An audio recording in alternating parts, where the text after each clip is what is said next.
এই আসিয়া এই দৃশ্য আমরা ভুলে যাব। এই যে মেয়েটা কাতরাতে কাতরাতে মারা গেল আজকে, বেশি দিন সময় লাগবে না, 1 মাস 2 মাস হাইয়েস্ট 3 মাস। এর আগেও বহু ইস্যু আমরা এসেছে ভুলে গেছি, একটার পর একটা এসেছে, একটার পর একটা ভুলে গেছি। আপনারা দেখে নিয়েন 3 মাসের মধ্যে এই মেয়েটাকে সবাই ভুলে যান এবং যাবো ভবিষ্যৎ লিখে নেন আপনারা। এই বাচ্চার কথা কেউ মনে রাখবে না, এই বাচ্চাটার কথা কেউ মনে রাখবে না। 3 মাস পরে, 6 মাস পরে, 1 বছর পরে আরো নতুন ইস্যু আসবে, আরো নতুন পাপ হবে, আরো বড় বড় ঘটনা ঘটবে। এরপরে মানুষ এই বাচ্চাটাকে ভুলে যাবে। এই বাচ্চাটা কি তার মৃত্যু যন্ত্রণা ভুলতে পারবে? তার সম্মানহানি ভুলতে পারবে? তার পিতামাতাকে ভুলতে পারবে? এখন প্রশ্ন হচ্ছে, তার পিতাকেও যদি আমরা জিজ্ঞাসা করি, ইসলামে রেপের শাস্তি হচ্ছে মৃত্যুদণ্ড, আর ব্যভিচারের শাস্তি হচ্ছে অর্ধেক কোমর পর্যন্ত পুঁতে পাথর নিক্ষেপ করে হত্যা করা। এবং বিবাহিত ব্যক্তি হলে এই শাস্তি, অবিবাহিত হলে 100 বেত্রাঘাত, 1 বছরের নির্বাসন এবং সমাজ থেকে বয়কট করা। আর ধর্ষণ হলে সরাসরি মৃত্যুদণ্ড। 3 মাস সময় লাগার কথা না, 3 দিনের মধ্যেই করা সম্ভব। এটা শরিয়া আইন, এটা আল্লাহ রাব্বুল আলামিনের শরিয়া বিধান।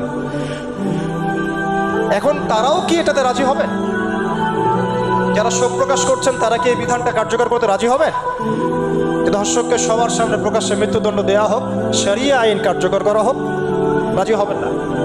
কারণ আপনারা বলবেন এটা করতে গেলে বাংলাদেশ থেকে মৌলবাদী রাষ্ট্র হয়ে যাবে। তো সমস্যার গোড়ায় আপনারা যেতে চান না, ডালপালা নিয়ে নাড়াচাড়া করেন। জেনা ফ্রি মিক্সিংটাকে উন্মুক্ত করে দেওয়া হলো, ছেলে মেয়ের অবাধ বিচরণটাকে উন্মুক্ত করে দেওয়া হচ্ছে।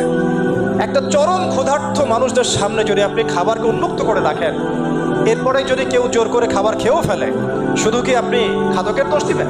পুরো সিস্টেমটাই দায়ী, পুরো সিস্টেমটাই দায়ী। এখানে আপনি নারী পুরুষকে অবাধ মেলামেশা দিয়েছেন, ফ্রি মিক্সিংয়ে দিয়েছেন, একদম ছোটবেলা থেকেই, স্কুল লাইফ থেকে, কলেজ লাইফ থেকে, ইউনিভার্সিটি লাইফ থেকে, জব সেকশনে, এমনকি রাজনীতি করতে গেলেও কর্পোরেট সেকশনে, ব্যবসায়িক সেকশনে, অফিস আদালতে, সব জায়গায় ফ্রি মিক্সিংকে অবাধভাবে আপনি উন্মুক্ত করে দিয়েছেন, আমরা উন্মুক্ত করে দিয়েছি।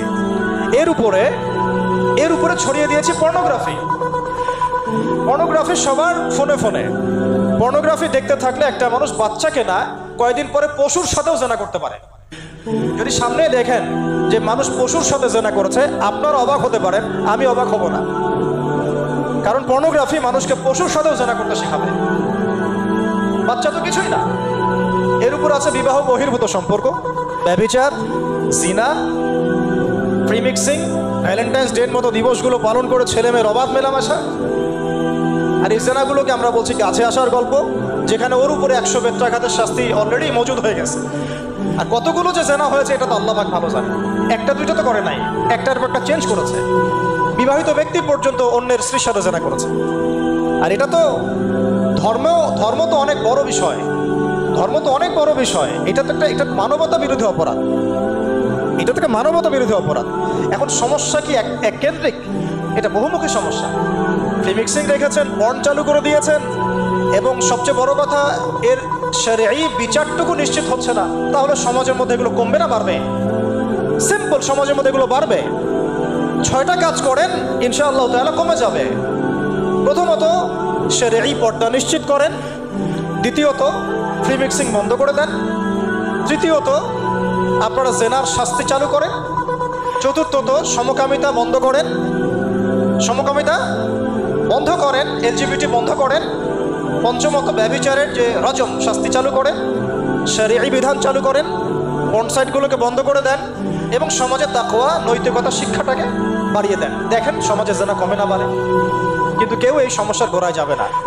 একটা ইস্যু আসবে, একটা ইস্যু যাবে। আজকে আপনার বোন তো কালকে আমার বোন, কালকে অমুকের বোন, কালকে তার মেয়ে, নিজের ঘর পর্যন্ত চলে আসছে। আর কয়টা রিপোর্টই বা আমাদের সমাজের সামনে আসে? যে কয়েকটা রিপোর্ট সামনে এসেছে এগুলো 50%ও না। বহু মেয়ে এগুলো বলতেও পারেন লজ্জায়। আর আমি তো ওইসব মেয়েদের ব্যাপারে কথা বলা ছেড়ে দিয়েছি, যারা স্বেচ্ছায় নিজের ইজ্জতকে বিলি দেয়। তাদেরকে আমি আমার বোন পরিচয় দিতে লজ্জাবোধ করি। সমাজ থেকে গায়রত, ব্যক্তিত্ব, পর্দা, শালীনতা, হিজাব এগুলো উঠিয়ে দেওয়া হয়েছে। আপনারা কি দ্বীনি অঙ্গনের তসলিমা নাসরিন হতে চান নাকি? তারা কি দ্বীনি অঙ্গনে তসলিমা নাসরিন হতে চান? কেন আপনি একটা ছেলের সাথে হারাম সম্পর্কে জড়াবেন? কেন প্রেম করতে যাবেন? কেন আপনি তার সাথে বাইকে করে ঘুরতে যাবেন? কেন আপনি আপনার বন্ধুদের সাথে প্রিমিক্সিংয়ে ঘুরতে চলে গেলেন, 3 দিনের রাস্তা, 7 দিনের রাস্তা, 10 দিনের রাস্তা, অথচ আপনার উপর হজও ফরজ না মাহারাম ছাড়া। না আপনি পর্দা মানছেন, না মাহারাম মানছেন, আর সমাজে না আছে ইসলামী শরিয়া আইন অনুযায়ী বিচার, আর না আছে পর্ন বন্ধের উদ্যোগ, আর না আছে প্রিমিক্সিং বন্ধের উদ্যোগ। তো আপনার ইজ্জত চলে গেলে কে ফিরাই দিবে আপনাকে? আমি তো আপনার ভালোর জন্যই কথা বলছি। সমস্যা হচ্ছে আমরা সমস্যার গোড়ায় যেতে চাচ্ছি না। আজকে এই কথাটা আমি এখানে বলতে চাই নাই, শুধু কথা প্রসঙ্গে চলে আসছে যে এই যে মেয়েটা কাতরাতে কাতরাতে মারা গেল আজকে, আপনারা দেখে নিয়েন 3 মাসের মধ্যে এই মেয়েটাকে সবাই ভুলে যান। সমস্যার গোড়ায় আসেন। সমস্যার গোড়া হচ্ছে আল্লাহর জমিনে আল্লাহর দ্বীন ইসলাম বাস্তবায়ন না হওয়া পর্যন্ত এই মানবতার মুক্তির কোনো রাস্তা নাই। আল্লাহর কসম করে বলতেছি, আল্লাহর জমিনে ইসলাম, কোরআন, সুন্নাহ, রাসূলের আদর্শ বাস্তবায়ন হওয়ার আগ পর্যন্ত এই জাতির স্বাধীনতা বলে কোনো শব্দ নাই, এই মানবতার মুক্তির কোনো পথ নাই। কেউ আমরা স্বাধীন না, কেউ আমরা আমাদের ইনসাফ ন্যায্য অধিকারটুকু পাবো না। কালকে আপনার ঘরে এই সমস্যাগুলো আসলে আপনি এটাকে প্রতিহত করতে পারবেন না। বিচার চেয়ে বেড়াবেন এক মন্ত্রণালয় থেকে আরেক মন্ত্রণালয়, ফাইল ঘুরতে থাকবে, আপনার কেস বন্ধ হয়ে যাবে, আপনার বোনের ইজ্জত ফিরে আসবে না। আর রাসূল সাল্লাল্লাহু আলাইহি ওয়াসাল্লামের জামানায় আপনি আমাকে রেপের ঘটনা দেখান কয়টা ঘটেছে? সাহাবীদের জামানায় রেপের ঘটনা দেখান কয়টা ঘটেছে? জেনার ঘটনা দেখান না কয়টা ঘটেছে? ব্যভিচার কয়টা ঘটেছে? চুরি বা কয়টা হয়েছে? কয়টা হয়েছে?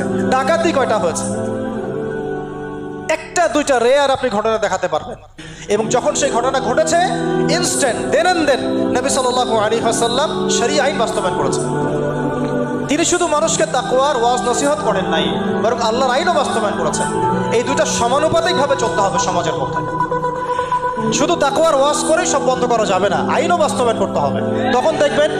তখন দেখবেন সমাজ সমান্তরালভাবে চলবে, একটা আলোকিত সমাজ বিনির্মাণের দিকে আমরা হাঁটতে পারবো ইনশাআল্লাহ। শুধু আমি ওয়াজ করে যাব, আইনের কোনো বাস্তবায়ন নাই, আবার আইন বাস্তবায়ন নিয়ে কথা বলবো, তাকওয়ার কোনো সমাজ নাই, এভাবে হবে না। দুটো একসাথে চলতে হবে। আমরা দুটো থেকেই সমাজকে বিচ্ছিন্ন করে ফেলছি। স্কুল লাইফ থেকে তাকওয়ার শিক্ষাটাকে আস্তে আস্তে শেষ করে ফেলছি। আমি তো দেখালাম তাকওয়া তো শিখবেন আপনি কোরআন থেকে, হাদিস থেকে, সিরাত থেকে, সেটাই তো আমরা পড়ি নাই। আমি চ্যালেঞ্জ করতে পারি আমাদের স্টুডেন্টদেরকে, আল কোরআনুল কারীমের 10টা সূরার অর্থ তারা বলতে পারবেন না, হাদিসের মধ্যে 100টা হাদিস তারা মুখস্থ বলতে পারবেন না। রাসূল সাল্লাল্লাহু আলাইহি ওয়াসাল্লামের পবিত্র জীবনী তারা 20 বছরে একটা কিতাবও একাডেমিক্যালি পড়েন নাই। ইসলামের ইতিহাসের একটা কিতাব একাডেমিক্যালি পড়ানো হয় নাই। তাজকিয়া সংক্রান্ত একটা কিতাব পড়ানো হয় নাই। ফিকহের উসুলে ফিকহ ছাড়া আপনি কিভাবে চলবেন? ফিকহের একটা কিতাব পড়ানো হয় নাই। তাহলে এই জাতিটাকে আপনি কিভাবে ইসলামের দিকে নিয়ে আসবেন? শিক্ষা ছাড়া। শিক্ষা না থাকলে, ইলম না থাকলে আমল কিভাবে আসবে? আমল না থাকলে তাজকিয়া কিভাবে আসবে? তাজকিয়া না থাকলে আত্মশুদ্ধি কেমনে আসবে? আর কিভাবে আমরা সৎ পথে থাকবো, অসৎ পথ থেকে দূরে থাকবো? কিভাবে আমাদের মধ্যে আল্লাহ ভীতি জাগ্রত হবে? আর আল্লাহ ভীতি যদি জাগ্রত না হয়, আমি গুনাহ থেকে কেন দূরে থাকবো?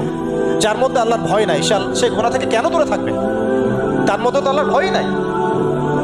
তা আমরা তাকওয়া বিবর্জিত সমাজ প্রতিষ্ঠার দিকে এত মেহনত করেছি বিগত প্রায় 50, 60, 70 বছর থেকে। কিন্তু আগামীর বাংলাদেশে আমরা এটা আর দেখতে চাই না। আমরা আগামীর বাংলাদেশে দেখতে চাই প্রত্যেকটা সেক্টরে যেন তাকওয়া নিশ্চিত হয় এমন ব্যবস্থা গ্রহণ করতে হবে, এবং একই সাথে আল্লাহ রাব্বুল আলামিনের জমিনে আল্লাহর বিধানগুলোও বাস্তবায়ন করতে হবে। শুধু তাত্ত্বিক কথাবার্তা বলে, দুঃখ প্রকাশ করে, শোক প্রকাশ করে কোনো লাভ হবে না, যতক্ষণ পর্যন্ত না আমরা আল্লাহ পাকের জমিনে তার আইন এবং বিচারগুলোকে বাস্তবায়ন করতে পারবো। আর আল্লাহর কসম করে বলছি, আল্লাহর জমিনে আল্লাহর বিধান বাস্তবায়ন হলে সমাজে পাপের হার তো কমে আসবেই।